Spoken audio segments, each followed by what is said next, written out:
First of all, I want to take a look at some statistics around digital communications, just generally the digital media landscape.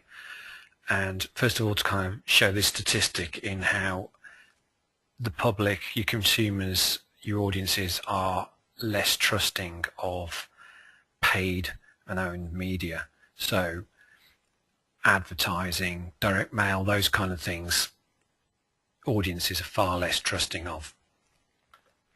And what they're more trusting of is earned media, word of mouth essentially, and this is how the whole digital media landscape has kind of why it's picked up as much as it has, and terms like Web 2.0 are bandied around at the minute, and social media is kind of picking up too.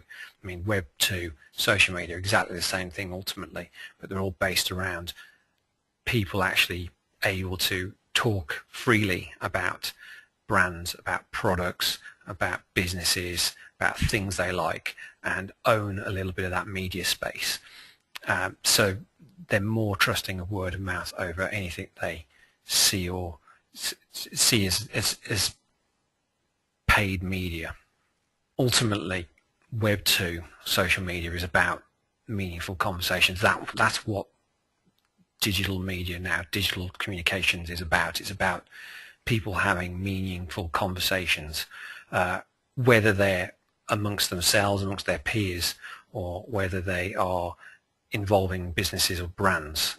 It's this two-way communication, the idea that one-way communication, this old school method of marketing of blasting one-way communication, has now changed, and it's about having conversation online. And ultimately, this is a great diagram showing the different number of platforms out there. Ultimately, that it's an absolute minefield of spaces, and people are doing numerous things across these spaces, whether it be publishing content, commenting, sharing, blogging, uploading content, playing games. There are hundreds and thousands of different places where people are engaging in these kind of activities online.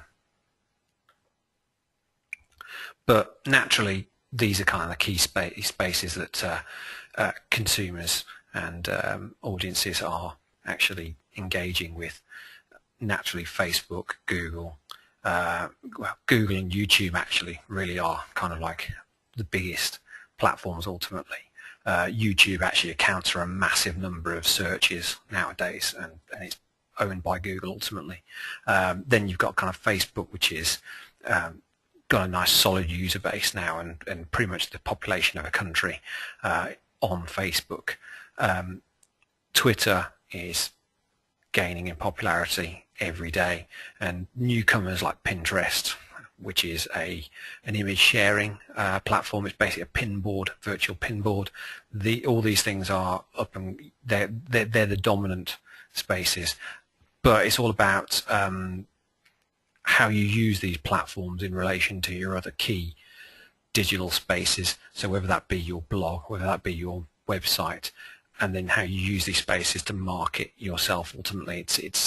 So this Guardian Social Media Sustainability report shows the top companies using social media for CSR purposes.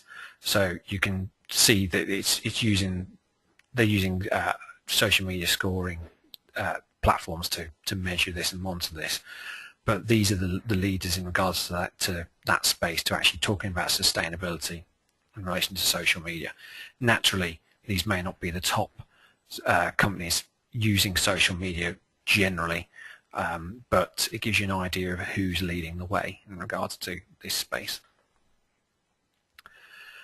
And then the top platforms being used to communicate about sustainability, Twitter, as you can see from this graph, is really leading the way, possibly because it enables you to share content so very easily, kind of posting press releases, things like that, and also probably as well because it has quite a high, has a business to business focus over a business to consumer focus, which is more what Facebook and YouTube are kind of more business to consumer platforms ultimately.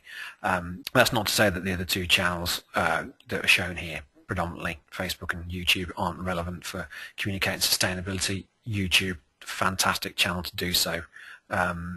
Nowadays it's so very, very easy to put together a video clip and get it onto YouTube quickly and easily. I mean, you can actually do it through a mobile phone pretty much nowadays, and it just adds that little bit more interactivity and a little bit more kind of rich media case studies to the content you might be saying above and beyond Twitter. So it'd be nice to kind of see in a few years' time that YouTube number is rising.